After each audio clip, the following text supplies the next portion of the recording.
everyone, this is Pavlina from Pavlina's Kidz Place.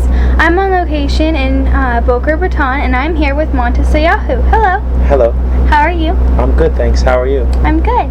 So you do rap, hip-hop, jazz, scat singing, Judaism, and Chazan, and beatboxing, all into reggae music. First, what is beatboxing, and how do you combine all these styles? Well, beatboxing is when you make, it started really as making the sound of drums with your mouth.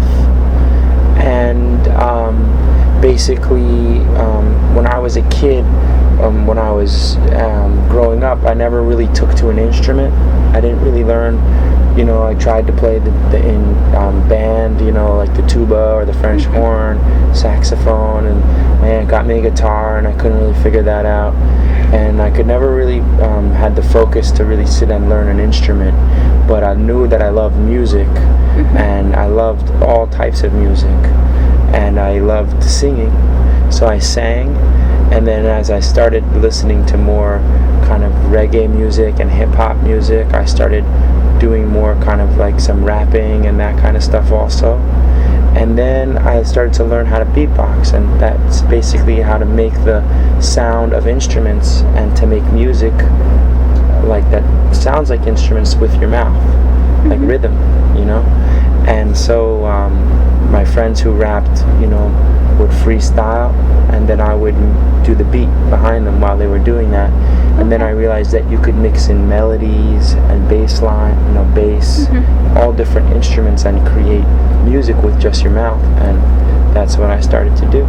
And in terms of the mixture of music, I don't really believe that in having to stick or choose one style of music. I think that most people listen and love many styles of music, and as a musician or an artist, you absorb the music, and then when you go to recreate it, you make a fusion of those different styles. Okay, that's really cool. When did you start singing, and who inspired you? Well, I started singing when I was a kid, in choruses and stuff like that in school. And the first time I was really inspired by singing was in my school. There was two choruses. There was the regular chorus, which was called the Performing Arts Choir, and then there was the gospel chorus, which was sort of more gospel songs. And it was really split pretty racially. Like most of the white kids were in one chorus and the black kids were in the other chorus. And when I saw the gospel chorus perform, I got really inspired by them, and then I wanted to join that chorus. So I did, and I was one of the only white kids that actually went in that chorus. And people would say things, like, why are you in this chorus and stuff like that. But I really loved that music, and I felt inspired by them. So that was really the first inspiration I remember from singing that I got. Yes, okay. And your lyrics are very powerful in your song One Day, which is also one of my favorite songs. I've played it a million times. So how did you come up with the lyrics, and how did you come up with writing this song? Well, I wrote that song with about 3 other people, so I can't take all the credit for it. But basically I wanted to write a song that was really an anthem, that was a song about peace and hope and belief, that people would be able to just listen to in their car or early in the morning and just feel good about their lives, And that was the idea and the theme for the song, and that's how it came about. Okay, that's cool. At the 2010 Olympics Games in Vancouver, One Day was the Olympics official song for NBC, and you called it the global anthem. So, could you sing a little bit of it, or? Oh, okay, sure. Okay. It goes like, sometimes I lay under the moon, I thank God I'm breathing, and then I pray, don't take me soon, 'cause I am here for a reason. Sometimes in my tears I drown, but I never let it get me down. So when negativity surrounds, I know someday it'll all turn around. 'Cause all my life I've been waiting for, I've been praying for the people to say that we don't wanna fight no more.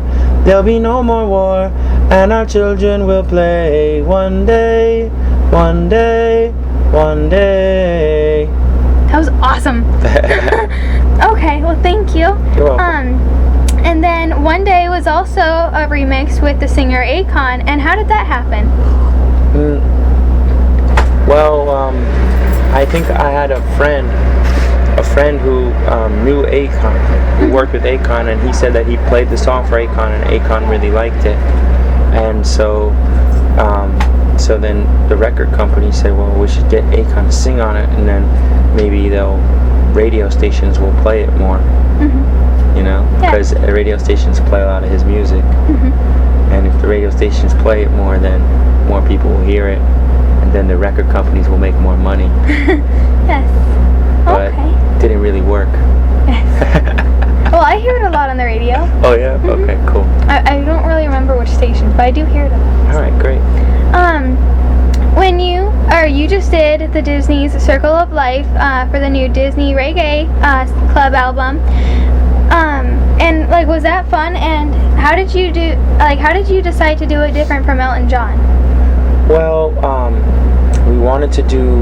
we had to choose a Disney song, so I was trying to think for the longest time, like, what would be the best Disney song to choose. And then I remember that my kids watched The Lion King a lot, and I love The Lion King, and it felt like it could be a good reggae song because of the themes of the music and of the imagery in reggae music. The lion is used a lot, like the Lion of Judah, and so we figured that would be a good song for it.